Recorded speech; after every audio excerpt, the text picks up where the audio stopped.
સૌપ્રથમ વાત કરીએ એક મહત્વના સમાચારની તો ડાકોર ટેમ્પલ કમિટીનો વધુ એક મોટો નિર્ણય। પ્રથમ વખત ઠાકોરજીની આરતીનું સ્થળ બદલાશે। આરતી વખતે વારાદારી સિંહાસન પર ઊભા નહીં રહે, વારાદારીઓ પાટિયા પર પણ ઊભા નહીં રહે। નવો નિર્ણય આવતીકાલથી અમલમાં આવશે। તમામ ભોગ સમયે થતી આરતી માટે લાગુ પડશે આ નવો નિયમ। ત્યારે હવેથી સિંહાસન તેમજ પાટિયા પર ન ઊભા રહેતા નીચેથી સન્મુખ ઊભા રહીને વારાદારીઓએ આરતી ઉતારવાની રહેશે।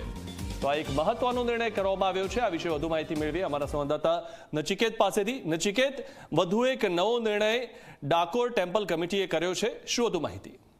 ચોક્કસથી મિથુન, જો વાત કરીએ તો વારંવાર વિવાદોમાંથી ઘેરાયેલું આ જે ડાકોર મંદિર છે, રણછોડજીનું મંદિર, ફરી એક વખત નવો આ જે છે એ આવતીકાલથી જે વારાદારી હોય છે, જે આરતી જે ભગવાનની સન્મુખ એટલે નીચેથી આરતી ઉતારવી પડશે અને ચોક્કસથી આ આવતીકાલે એટલે કે 1 માર્ચથી અમલવારી કરવાની રહેશે। તેનો જે નોટિફિકેશન છે તે પણ બહાર પાડવામાં આવ્યું હતું। જો વાત કરવામાં આવે તો જે રીતે આ જે ટેમ્પલ બોર્ડ કમિટીની મિટિંગ હતી, જે ત્યારે આ નિર્ણય લેવાયો હતો અને 1 માર્ચ એટલે કે આવતીકાલથી આ સવારે જે 6:45 વાગ્યાની આરતી હશે, તે આરતી સમયથી જે વારાદારીઓ પહેલા જે પાટિયા અને ભગવાનની સાથે જે આગળ ઊભા રહી અને જે આરતી કરતા હતા, પરંતુ હવેથી જે આરતી છે તે આરતી નીચેથી એટલે કે જમીન પર ઊભા રહી અને આ આરતી કરવામાં આવશે। ચોક્કસથી આ જે નિર્ણય છે તે ઇતિહાસમાં પહેલી વખત બદલાયો છે અને હવે આગળ એ જોવાનું રહ્યું કે આ જે નિર્ણય છે તે કેટલો યથાયોગ્ય છે, શું તે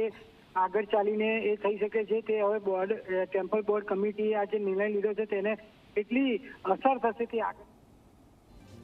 જી, આભાર નચિકેત માહિતી આપવા બદલ।